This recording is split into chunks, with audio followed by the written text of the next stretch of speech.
Okay, our next speaker is Rosa Cao from Stanford, and her talk is about apparently successful DNN models and asking whether they are explanatory, truly. Thank you. Thanks, Edison.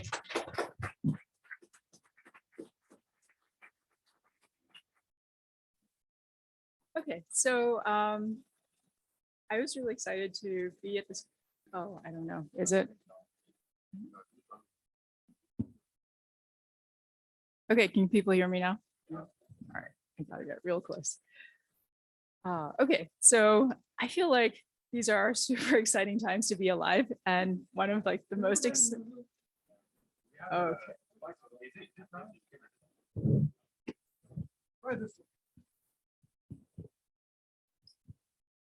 think it's best if you. Okay, is this better? Okay, I was going to say these are really exciting times to be alive. And one reason it's exciting is like it feels like we're living in the future. But the other reason is more philosophical. Like there are all these questions that we've been thinking about in like philosophy classes that finally seem like they have some like immediate, obvious real world application. Like all these questions you might have asked yourself about like whether machines can think. Like now they're real questions. And I think that's super cool.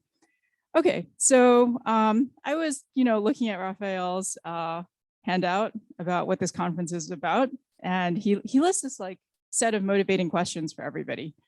And I just want to, I don't think I need to tell anyone that deep neural network models are apparently very successful. So at the debate yesterday, like we heard lots of different examples of the things that they can do that maybe once upon a time we thought they definitely couldn't do.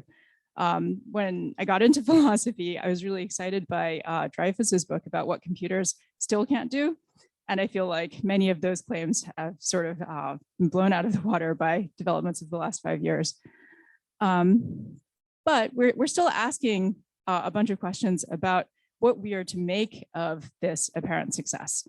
And in particular, I want to focus on two threads in this set of questions. So one is, is the effectiveness of these models, does it come from their being accurate models of the world? Are they doing something like that's like what we're doing? Or is it something that's like mimicking some aspect of what's going on that isn't really important? So I've sort of highlighted places where people have asked these questions in the abstracts of their papers, but I think like this question is just kind of in the air. And they're in yellow in these questions. So like the question is some version of, are these things for real or are they faking it? And I'll try to make this question more precise later. And of course, technically yesterday's debate was not about whether language models like have understanding or have meaning, as Ellie pointed out. It was about what's actually needed to have these things. But I think it was on everyone's mind whether what we actually want to say about these models. Okay, so I was really curious, and I'm surprised that the organizers didn't ask, but I wanted to know if anyone changed their minds after the debate yesterday. Like, did anyone like start out thinking yes and go to no, or start out thinking no and go to yes? I'll just ask for a show of hands. Okay, so a few people, and in which direction? Like, who went from yes to no? And who went from no to yes? Oh, interesting. All right, I think we know who won the debate then. Okay, so I think I'll also take a poll on my question, which is like, who thinks that these things, like broadly speaking, are for real? Like they really do understand, they really do have cognitive capacities. They really have representations that are like ours. Like, who thinks that? And who thinks they're like totally different and we shouldn't be thinking about them in the same? Okay, so that's also pretty evenly split. Okay, that's interesting. So how do we try to answer this question? Are these things for real? Well, I think the parts that I've highlighted in green suggest a kind of answer. And the answer is something like, the same answer we would give if we wanted to know if a human were faking something. Like in fiction, we might do it by looking into their minds, right? We want to like read their minds and like figure out if they're just pretending or if something real is really going on in there. We want to look at what representations they have. And so too for artificial systems. So figuring out what representations are operating in a deep neural network might help us develop a theoretical understanding of those systems in the same way that investigating representations in biological systems might give us a theoretical understanding of how humans and animals produce their complex, interesting behaviors that we think demand explanation. Okay, so maybe another way of asking the question, like, are these things for real, is, are they relevantly like us? And I'm just going to talk really briefly about this example that Cameron already mentioned. Like, we want to ask, are these systems like us in the relevant respects?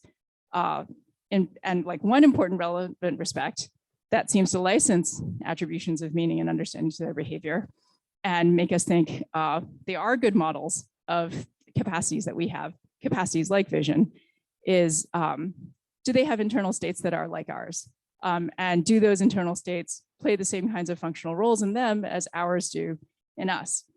And if they do, then that's at least kind of provisional evidence that they are for real in some sense. Okay, so in the case of convolutional neural networks, I guess Cameron already described it, but the thought is if you have a multilayer neural network that is trained to do image classification, it turns out that you can actually use the activations and intermediate layers of these networks to predict neural activity in the brain. And that's kind of surprising because that's not what the models were trained for. The models were just trained to be good at image classification. But as it happens, that made it the case that they were also surprisingly good at predicting neural activity, and much better, in fact, than the kinds of predictions that people had been making on the basis of directly making recordings from the brain and trying to make sense of them. So that's kind of some kind of evidence that they're relevantly like us in at least some important ways. They're relevantly like us in their ability to classify images, and they're relevantly like us in the sense that some of their internal states serve as good approximate models of some of our internal states. Okay, but they're not. So they're good at predicting some neural activity, but again, as Cameron already mentioned, there are lots of criticisms that say, well, these aren't really like good models of human vision. There are all these psychological psychophysics, visual psychophysics results that they completely fail to account for, probably because they're not really trying to do so. And you might think, okay, well, that's fine, that's kind of reasonable. What we should be thinking is like, not are they identical to us, but given that they're models, like we want to know what aspects of vision they are capturing and which ones they're not. So I think usually the question to, is the model relevantly like us, is, yes, in some ways and no in others. And I think that also goes back to something Cameron said earlier, that that these sort of sharp dichotomies can sort of hide informative structure. Okay, here's the second example, which is maybe the central example from yesterday. Like, we want to know if large language models are relevantly like us if we want to understand them as models, either as models of human language generation. So this is the human language capacity understood sort of narrowly, what Mahowald and Ivanova called formal competence. So one aspect of this might be syntactic and semantic constraints on production. You can also ask, like, are they models of human language use understood more broadly as encompassing our actual use of language in our lives? So that's what Mahowald and Ivanova called functional competence. And one aspect of this might be that our utterances respect certain pragmatic and situational constraints. And so we can ask, do chatbot outputs satisfy similar constraints? And I think the answer is going to be like, sometimes yes, sometimes no. And they seem to be okay for language generation, maybe better at it than they are for aspects of use. So if we're asking, like, are they relevantly, okay, if we're asking, are they relevantly like us, then the answer again is going to be kind of yes and kind of no. Like, it doesn't seem like it's a question that directly admits of a yes or no answer. That's just in terms of behavior, though. So if we want to ask, like, are they relevantly like us in some deeper way, then you might be asking something like, do they have representations, not just sort of causal interstates that play the same kind of functional role for them as our sort of causal intermediary states in early visual system, for example, play for us. We want to know something like, do they have inner models of the world that structure their behavior in the same way that we think our inner models are supposed to structure our behavior? That gives us a kind of way of operationalizing, do they understand what they're saying? Okay, so here's the sort of picture that I have in my mind of how this explanatory project is supposed to work. We call these things models, so let's take them seriously as models. So on the left side of the slide, I have basically a picture of what I take to be the explanatory target in this domain, and that's a human who's getting sort of perceptual input from the world and producing all kinds of behavioral outputs, of which linguistic output is a subtype, and they have some kind of neural activity in their brains that we think is like causally important for their ability to do this. And we think for various reasons that that neural activity corresponds to their having a world model. And on the right-hand side of the slide, we have what may or may not be a good explanatory model of that target system, where you have something like a language transformer that also has a bunch of internal activations in the middle. And you want to ask, like, are those internal activations constitutive of it having a world model of some kind? And then the answer to that might be yes or no. And given these two kinds of activations, you might want to ask, well, if it's the case that they both should be understood as world models, like, are they in fact the same world model? And if the answer is they are the same world model, then you might want to say, yeah, this thing is a good explanatory model of the explanatory target. And if they're not the same world model, then you might want to say something more nuanced.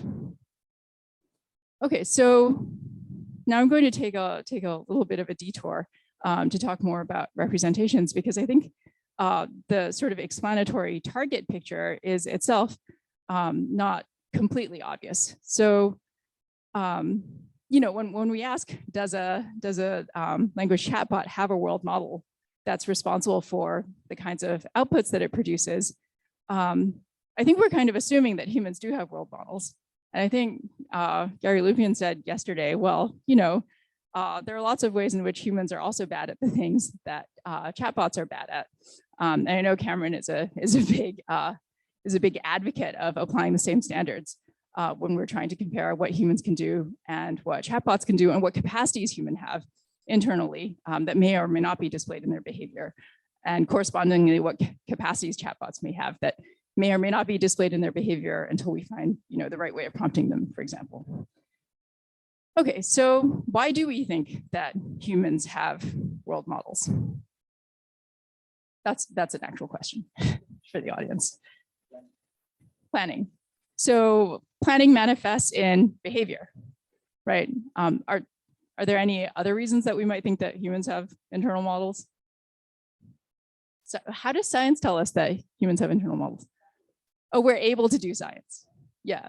Okay, so I would say that that's another behavioral criterion.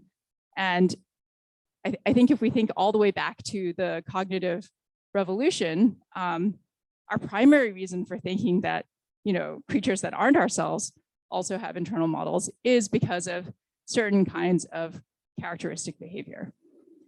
And I think in a way that's a little bit surprising, right? Because I initially said we should think about representations because that can help us answer the question, like, do these things really understand? But then when we try to think about, what licenses us to say that something has an internal representation of some kind or another with some content or another, what licenses us to say whether something has an internal representation, it seems like we're sort of directed back at behavior, right? We're directed back at, does it behave in the right kinds of ways? And if it does, then that's supposed to be somehow constitutive of it having behavior. Okay, so at this point you might think, no, that of it having representations. At this point you might think, no, behavior is not constitutive of it having representations. That was the old behaviorist mistake that the cognitivists sort of renounced. what it really is a kind of diagnostic. And it seems like that's a reasonable thing to say about chatbots as much as it is about humans and other biological creatures. But the point of trying to appeal to representations is to get something better than that, is to get something that gives you a way of deciding whether something has the right kinds of cognitive capacities, even if you don't have the ability to probe all of their behavior in all possible contexts. It's supposed to be like a shortcut to figuring out the best way to predict how they're likely to behave in new situations. And that's the thing that we're really after when we're thinking about, does a thing have internal models or does a thing really understand? Okay, so if we're looking at something more than just behavior, what is it that we should be looking at? So there are kind of two approaches that you might try here. One is you might try to apply some naturalistic theory of representation from philosophy and see what it delivers when you apply it to particular cases. So you might think about, we might look at internal states and try to figure out what kind of information they carry, which might try to figure out what kind of function they're serving. And then we build a theory about that relationship that gives you contents as the best explanation of functional success, for example. So, Nick's book on representation cognitive science does something like this.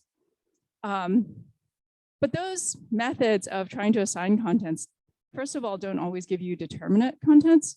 So, and second, it seems like it's not always the case that people agree about what kinds of contents are delivered by these kinds of theories. So, so if you go back to these older debates in philosophy from the 80s, there are these like sort of representation wars where it seemed like people really weren't able to come to agreement about what kinds of representational attributions are really licensed on the basis of these kinds of facts about information and function.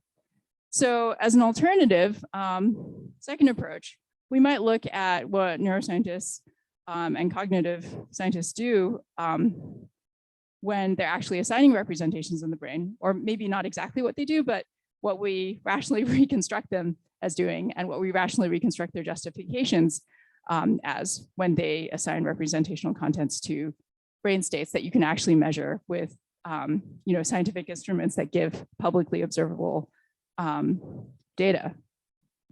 And I think what ends up happening then is that we look at one, decodability, which maybe is a kind of measure of the information that's available in a state. We look at what we can decode from an internal state as a guide to what we think it's representing.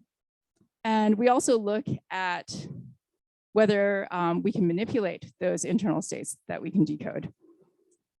So I'll say a little bit more about this, but to sort of put my cards on the table, I think that even when we look at actual neuroscientific practice, these representational attributions don't end up being cut and dry, and they don't end up being the kinds of things that everybody agrees on.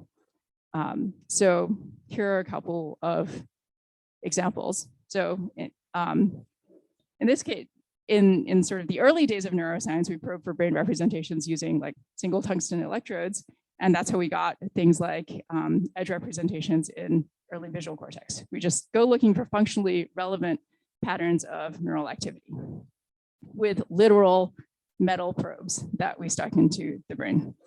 Now we have more sophisticated probes. Here's something from the NeuroPixels paper. So, gazillions of contacts, a lot more data. And then we have to look at that massive data and try to decide, what does it correspond to that's functionally important in the environment? And on that basis, try to assign representational contents to it. You can do this, not just in brains and not just with electrodes, but you can do it with fMRI in brains, and you can do it by looking at activations in artificial neural networks and try to interpret them in the same kinds of ways. I think that's sort of a practice that's been growing over the past few years, where machine learning people are sort of thinking about their systems as artificial organisms that they're trying to understand in the same way that neuroscientists have been trying to understand their model organisms.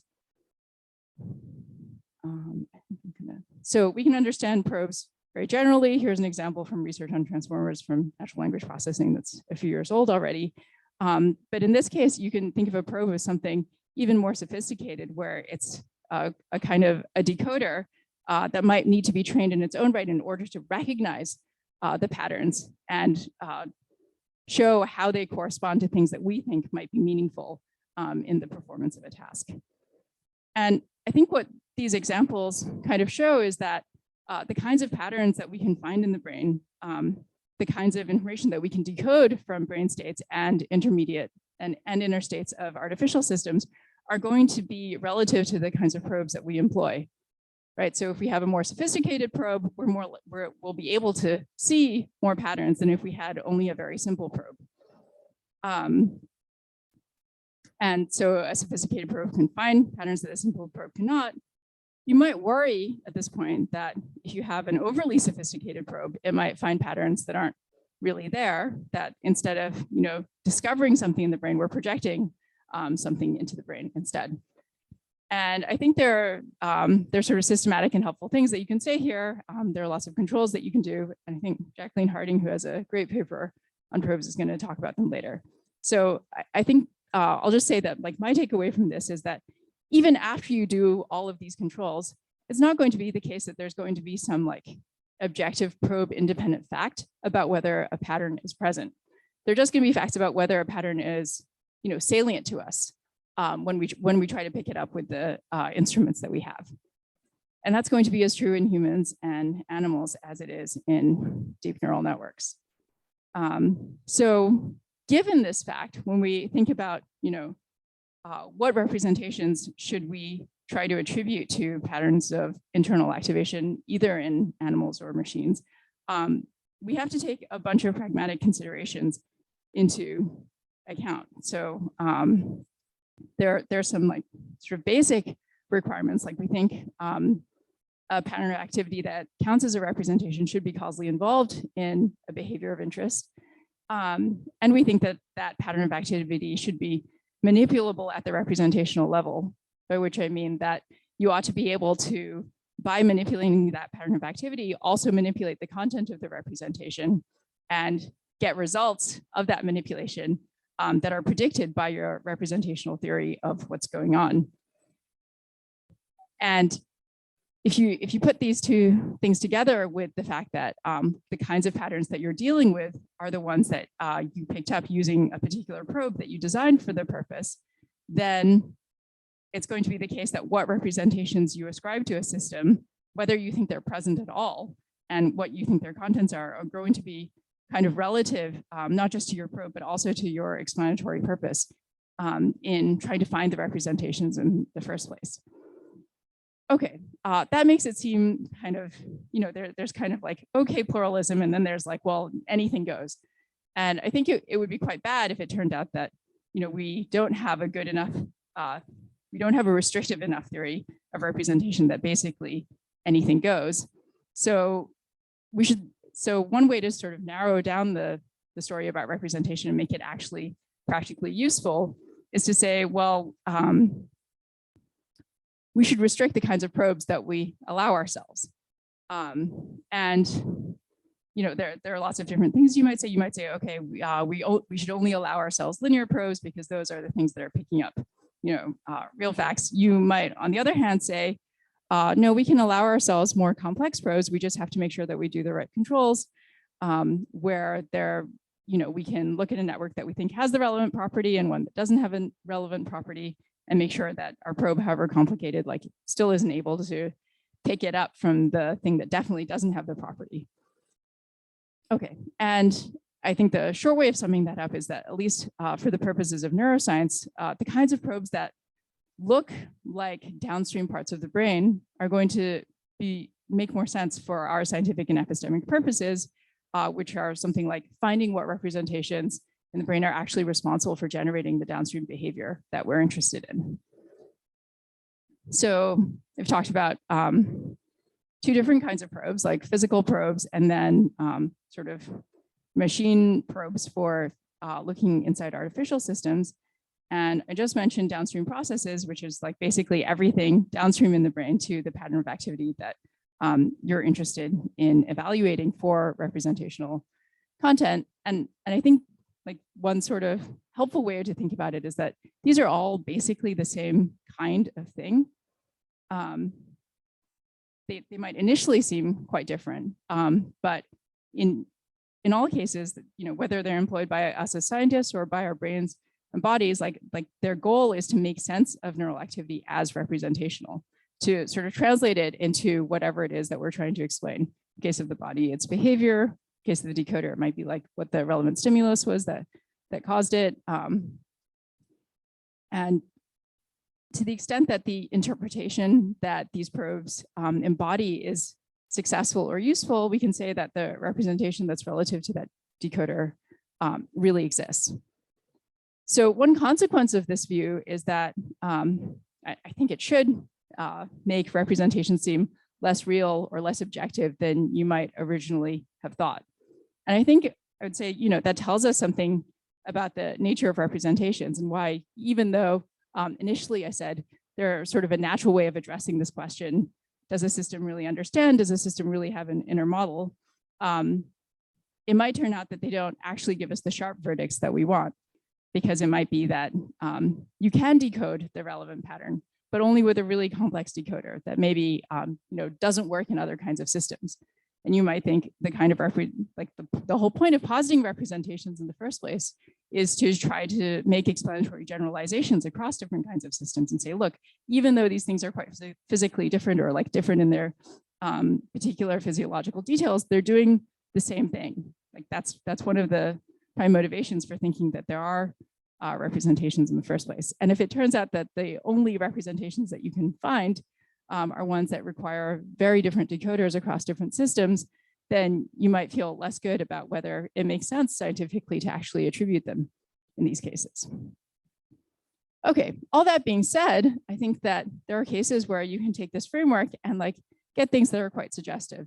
So this is the same paper that I flashed up as earlier, and it's just a suggestive example, but I think it's illustrative of some of these points.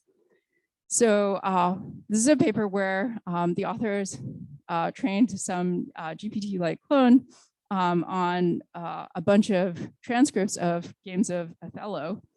And their claim on the basis of this training is that when the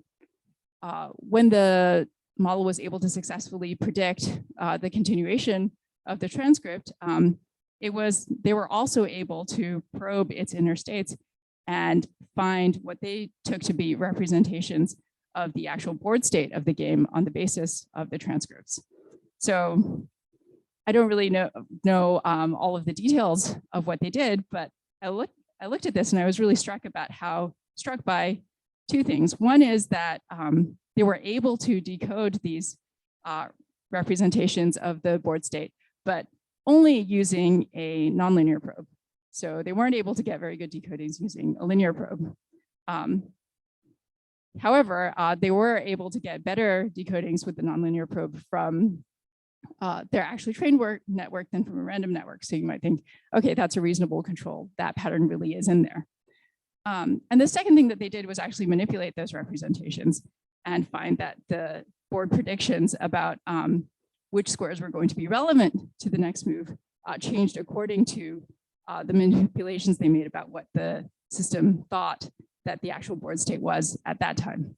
So that's satisfying both the decodability and the manipulability criteria that seem like they're important for our in-practice attribution of representational states.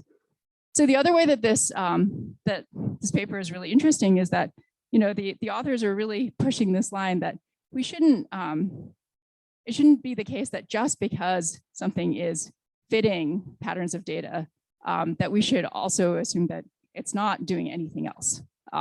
They're really pushing is that you sort of get world representations for free as a consequence of becoming really good at a prediction task. And I assume that that's also what people who think that the answer to the debate yesterday was no is thinking, at least in some sense. So the thought is, if you learn enough structure, if you become successful enough, then there's going to be something real that's underlying that success. It's not going to be possible to be successful without having some kind of internal state that is tracking something that's important for generating the behavior that counts as successful. I mean, here's the deflationary alternative, right? So people will say chatbots are mere stochastic parrots. They're just doing next word prediction. They're just capturing surface patterns. They're just curve fitting. And when I was reading about this debate, I found it very reminiscent of older debates about instrumentalism, about scientific theories, where people said, you know, it's quite possible for a theory to be successful without being true in a bunch of ways. It also reminded me of this classification of models that I think Craver, but also many other people have, where they say, well, some models are merely phenomenological. They're merely like redescribing the data, but they're not really explaining it. And in each of these cases, it seems like the debate is about quite similar contrast to the contrast that I think is, you know, motivating a lot of the discussion around deep neural network models, which is, you know, are they merely successful? Are they also, you know, capturing something real about the world? Okay, so I think the line that I'm pushing is, you know, we shouldn't think that it's one or the other. In many of these cases, we should think like it's one in virtue of the other. So in the extreme case, you might think that something like curve fitting is just equivalent to building a model. So this is a paper that came out last week that got a lot of attention from Steve Cantadosi, where he's responding to Chomsky about the status of large language models. And he says, these things really are identical to scientific theories. They are scientific theories. The parameters of these models come to embody a theory of language. It's a really well-written and amusing paper, especially if you read to things like the end of the quote. So I don't want to go as far as Piantadosi, because I do think it makes a difference to us whether something should count as a model or as a theory, how hard it is for us to discern the actual claims that it's making about the world from the tangled web of parameters that it's actually embodying. So this is related to the earlier point about probes. I think it's as true when we're looking for theories as when we're looking for representations. If it's really, really hard to discern what your actual model is saying about the world, then maybe that makes it a less good model than something that's relatively clear and simple. On the right-hand side, you can see Claude sort of standing up for itself in this like more nuanced way, where it's saying, you know, sometimes you can get scientifically valuable things from curve fitting. Sometimes you can find out real things about the world from curve fitting. And in fact, I think the first example that I presented is a good example of this. Like there's a case where you might think a large convolutional neural net that's trained for image classification is just kind of curve fitting the function from images to labels. But in the course of that curve fitting, it develops a kind of structure that's actually capturing some real structure in the world, namely structure about facts in the brain and how patterns of neural activity in subsequent brain regions in early vision are related to each other.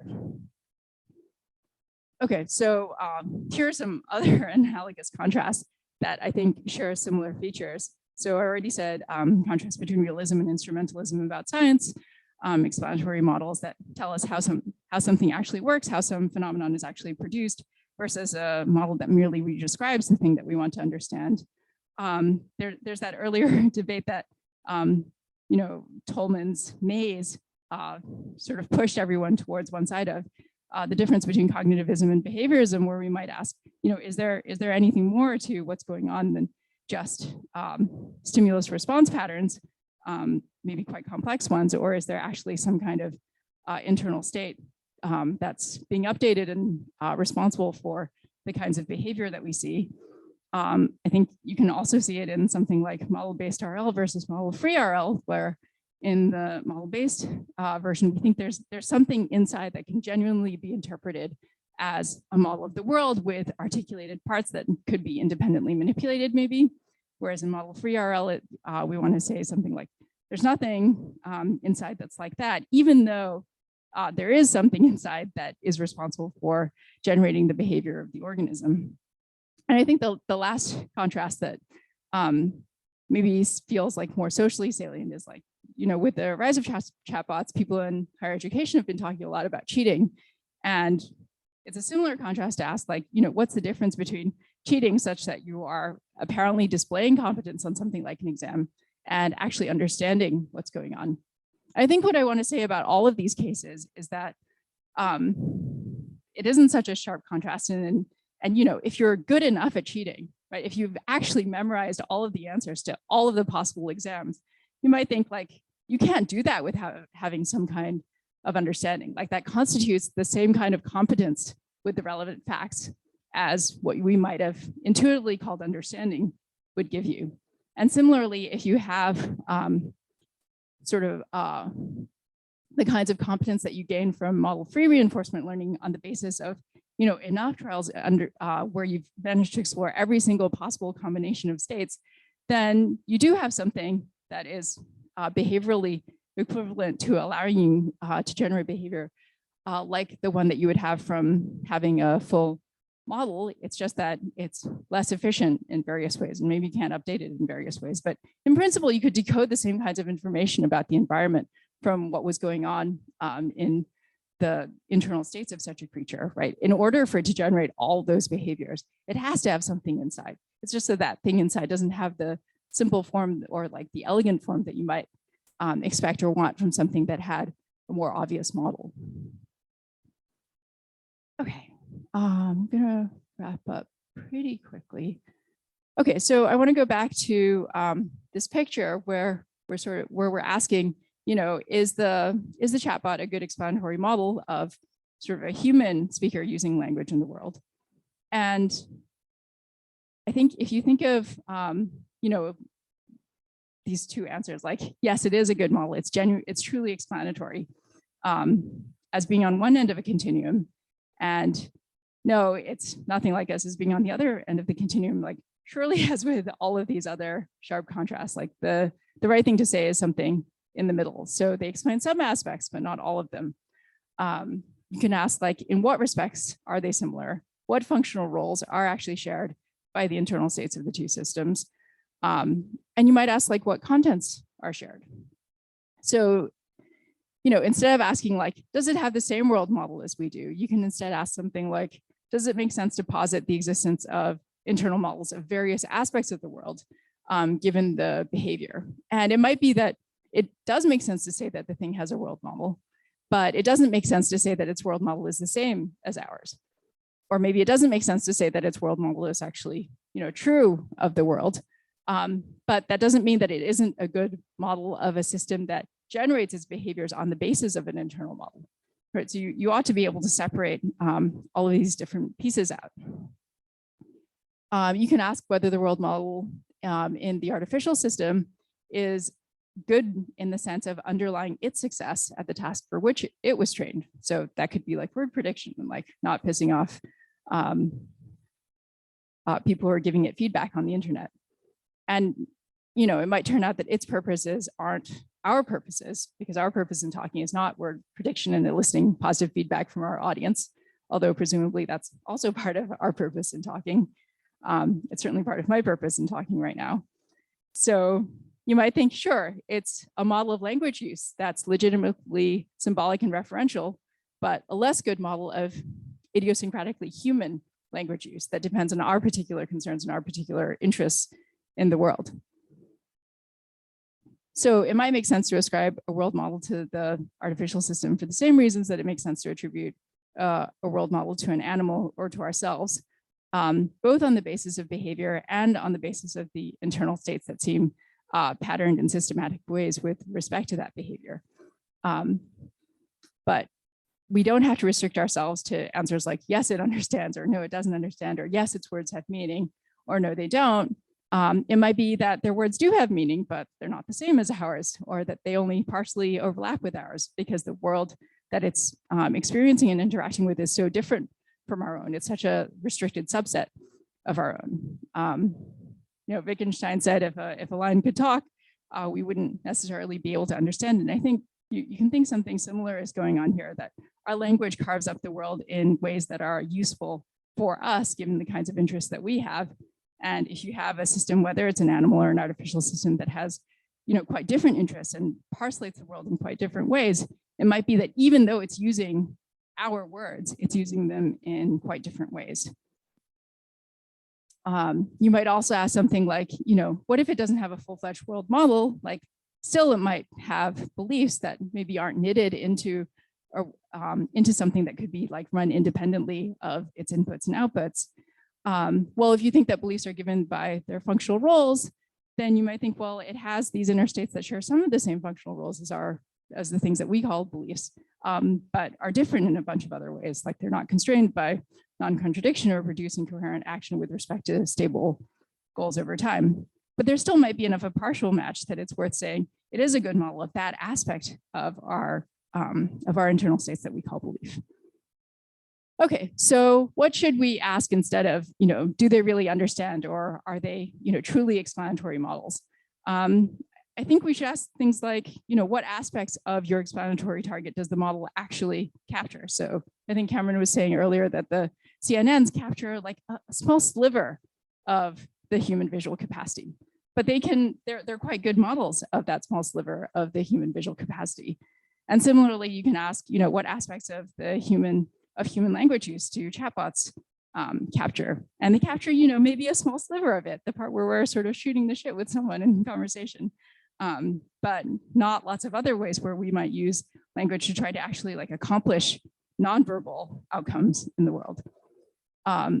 We can also ask, to what degree does the model capture it? Like, how well does it account for variance in the kind of data that you're trying to explain?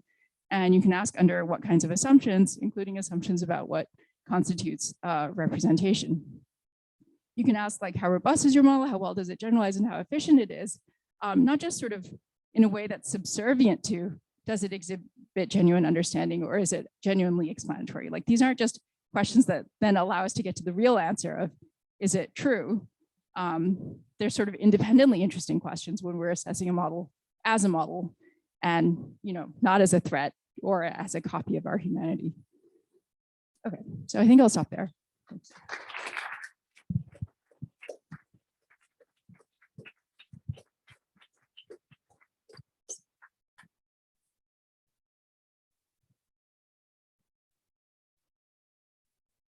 Thanks, Rosa. That's really interesting. I have a question about your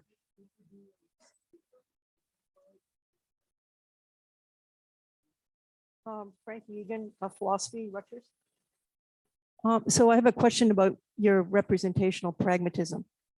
The originator of representational pragmatism. Well, just a clarification. So the one requirement is that the patterns of activity be manipulable. Yeah. And then when you were explicating that, you said that their contents have to be manipulable. Yeah. And I was wondering, what do you mean by that? So content is abstract. So you've clearly got something in mind there. So could you say a little bit more about that? Yeah, so I think I was thinking, like, if you think that this vehicle has a particular content, you should be able to, by manipulating that vehicle, manipulate the content that it has. And the consequences of that manipulation should be just the ones that are predicted by your theory that explains how the system works by appealing to its representational contents. Okay. Hi. I wonder, yes, I'm Jota Theodoni, I'm a visiting scholar at NYU. I wonder, we have this discussion a lot, I do computational neuroscience, and there is a question, how much explainable can it be a model when you don't understand it, when you don't understand the mechanism that leads to the pattern you are identifying? Whereas if you do a computational neuroscience, which is like a field existing way before this hype of AI, it's kind of my worry that shadows it. And it strives to be close to the physical substrate of the system you're trying to explain, the brain. And it strives also to be understandable. And it reaches, like, I don't know, in different faculties, different cognitive functions, working memory, decision making, and you have an understanding. So in my mind, that would mean understanding, to find, to have a system that gets you the mental representation or the functions you're studying, but also understand how it gets there, understand the mechanism, and be related to the substrate you're studying. Yes, I don't think I'm saying that traditional computational neuroscience is worthless, but sorry. Okay. Yeah, I mean, I think that traditional computational neuroscience like has the same virtues as other kinds of computational theories that we had before our computers got, way too big and complicated for us to intuit their function by looking at them.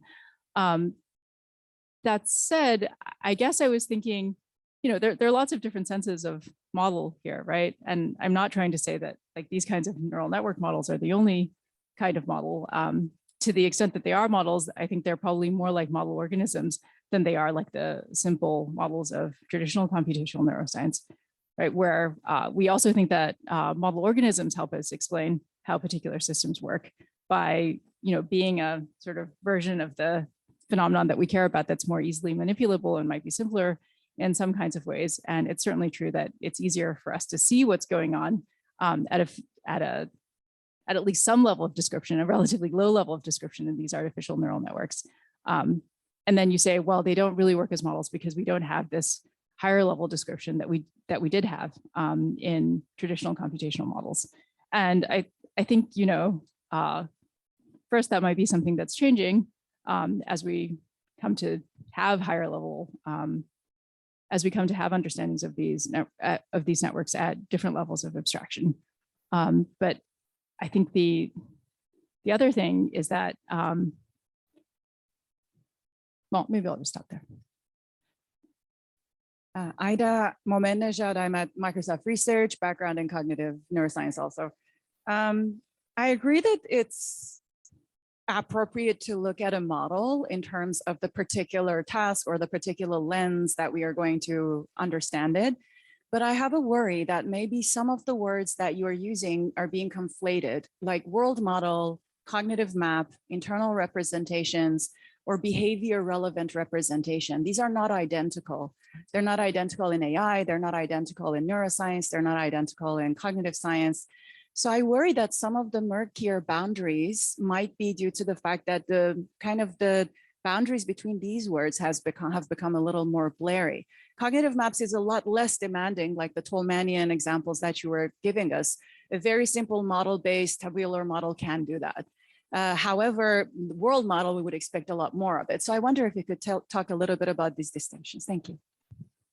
Yeah, so I completely agree that these are quite different things, and there are lots of different things that we might want to call that fall under sort of the umbrella of internal representations.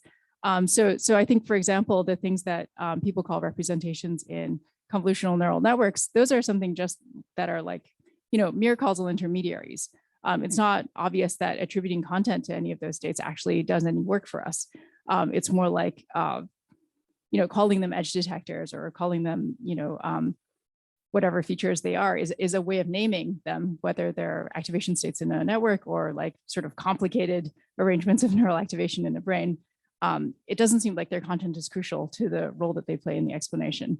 I know some people disagree about this, but I think that's a reasonable thing to say. So that's like a kind of minimal kind of representation. On the other hand, you might have something like, you might think a world model is the kind of thing that you should be able to run offline, right? Where you ought to be able to simulate different kinds of outcomes with it.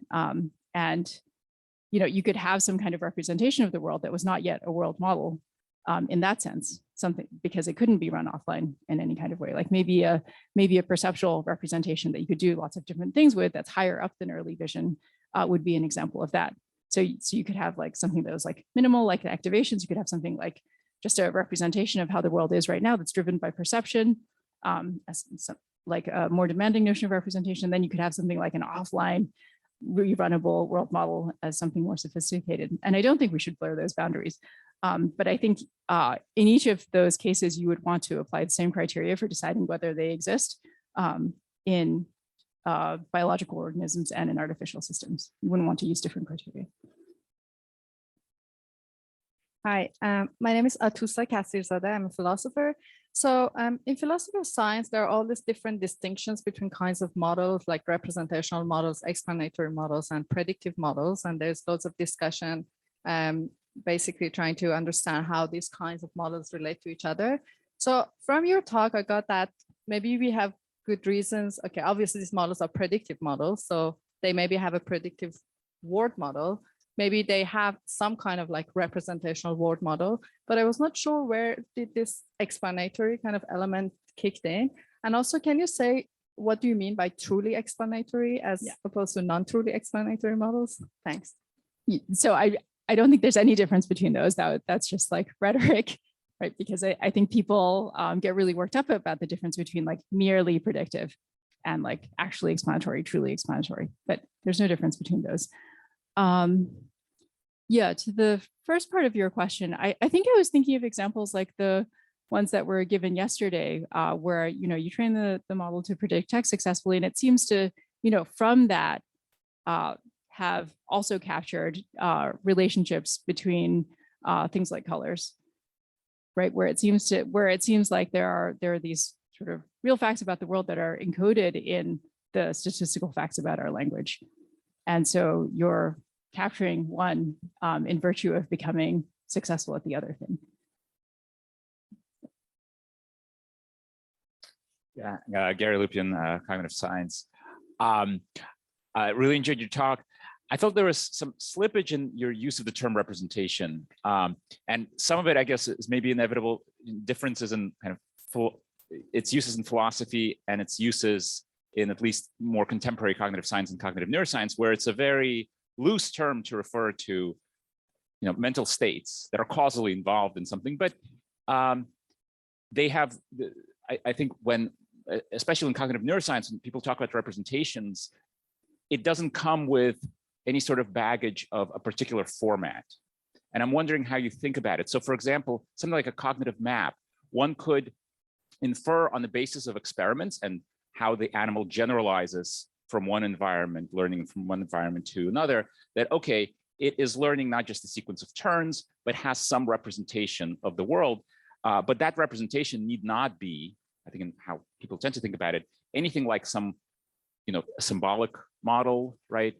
Or a concrete perceptual state. But often it's somewhere in the middle, right? Where it's not just a concrete perceptual state, it allows some generalization, but it also, that generalization has limits. And same thing, I think, for our knowledge of, for example, Othello.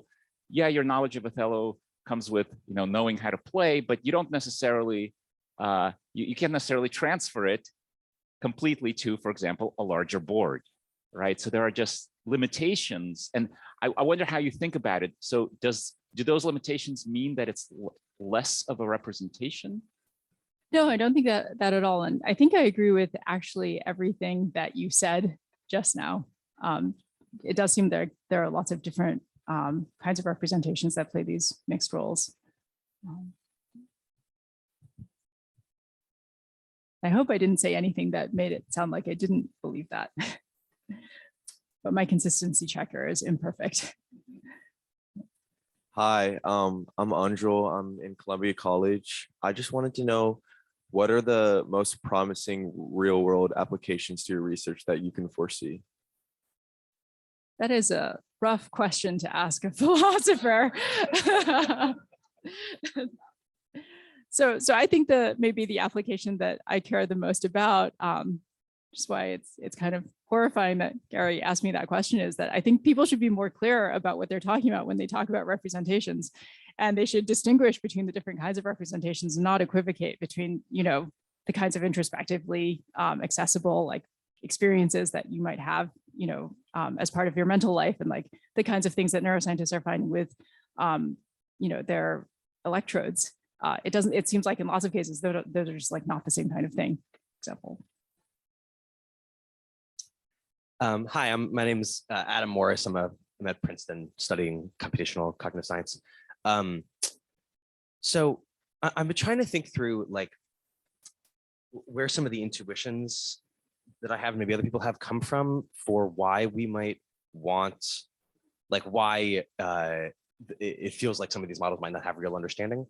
So I'm imagining imagine that GPT-6 or whatever, like has, passes every behavioral test we can throw at it of compositional reasoning or whatever. Like it really behaviorally seems like it has a world model. And then imagine that we can, we can decode some of what looks like representations of world model stuff with some complicated nonlinear probe, right?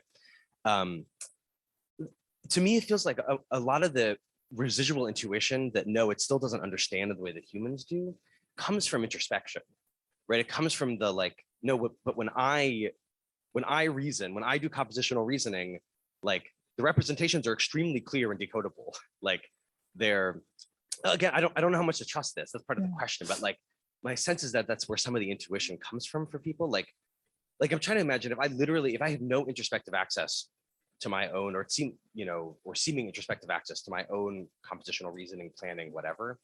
And I think people would look at a model behaving exactly as other people do, and in all the relevant ways, and the, how like the complex, nonlinear probe decoding, and be like, okay, great. It has understanding to the same degree people do. So I'm just wondering, like, do you agree with me that a lot of the intuition there comes from introspection about what myself am doing, what other people are doing, and should we trust that in any relevant way? Yeah, before I answer that question, I guess I want to ask whether you endorse that. Okay. Yeah, I really like that question because when I think about like what I am introspectively clear about, like like I agree with you. It feels like I know what I'm thinking when I'm reasoning through a problem. But I think the reason I have introspective access to, or apparent introspective access to my reasoning, is because I have, like, my brain is built in such a way that it is picking up just the right patterns of activity from all the different places in my brain that are responsible for my ability to do that reasoning, and sort of like outputting something that is like super salient to my global workspace, or my working memory capacities. And so it seems like if you were able to build a probe that had exactly the same kinds of access to the relevant inputs and performed exactly the same transformations on those activity inputs as your actual brain does when it's producing your sort of introspective story, then it would be just as clear, right? And I think the fact that it's actually like very difficult for me to decode things like your beliefs from your brain activity tells us that it would take an incredibly complicated probe, and probably one that's like tailored just to you in order to do that. So in fact, it's completely unsurprising that this thing is super clear to you and super unclear to science. And given that that's true for humans, I don't think the fact that we might need a really complicated probe for the artificial system that behaves just like you should make us think, like, I think we shouldn't trust that intuition, in short. Hi, thank you, Rosa. So my name is Nada, I'm a philosopher at Columbia. So the question I have, and I need to think about your talk a little bit more, but I'm thinking about this from this sort of lens of giving us this like pragmatic account, and you saying these probes, will be better than others for scientific and epistemic purposes. And here I'm thinking about like, okay, you're moving us away from, this alternative way of thinking about things, but where those scientific and epistemic purposes have come from, how they've been set in place, have oftentimes come from a representationalist view that you're kind of disagreeing with. And so I'm just wondering if you've thought, if you could say more about like how those purposes come about, who determines those purposes, how do we engage those purposes when they've already been set in place by something that you're kind of disagreeing with, reflecting from them. Yeah.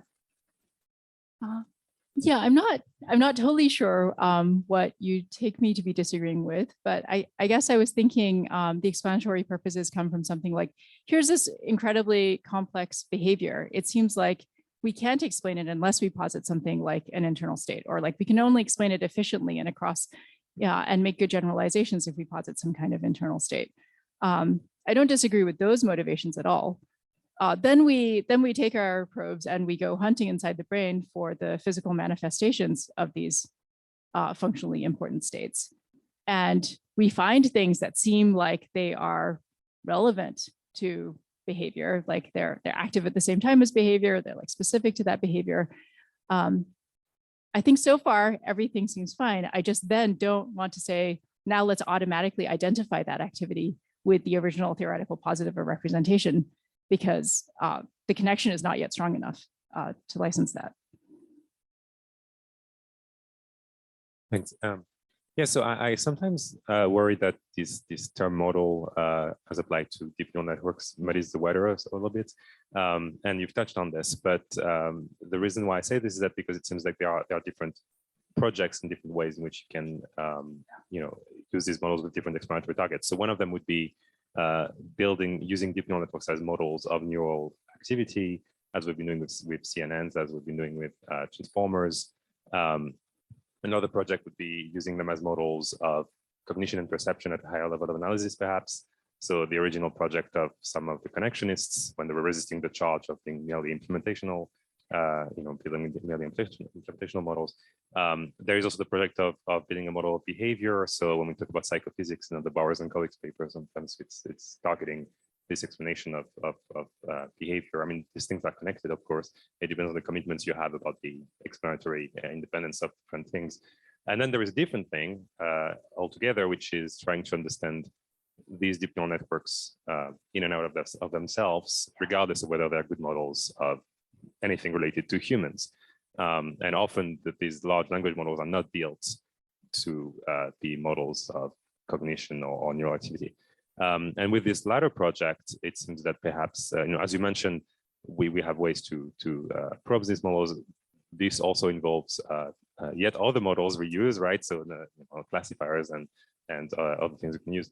But at least with this latter project, it seems that we have finer grained interventionist approaches we can use to perhaps make more determinate ascriptions of representational content. So I was just wondering whether you've already touched on this, whether you can clarify how you see all of these different things as being related. And yeah, I think one thing I really like about like the recent scientific philosophy of science literature on models is this emphasis on how pluralist we should be about them. So like you can take sort of the same model and use it for a bunch of different explanatory purposes.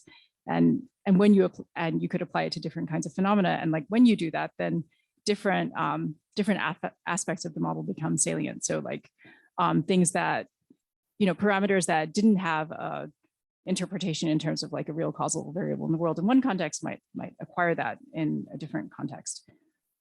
So I don't think it would make sense to say that like there's like one way of understanding these models. It seems like, the CNNs weren't built, or not all of them were built as models of the brain, but that doesn't mean that we can't use them as models of neural activity, even as they are also maybe less good models of human, image classification behavior. Hi, thank you. I'm Susanna Schellenberg from in philosophy and cognitive science at Rutgers. So here's a take-home message that I took from your talk, which is meaning and understanding come in degrees. So to connect it to yesterday's debate, large language models that are not sensory grounded have some understanding, but it will be highly likely to be different understanding than the ones that we have because ours is sensory grounded.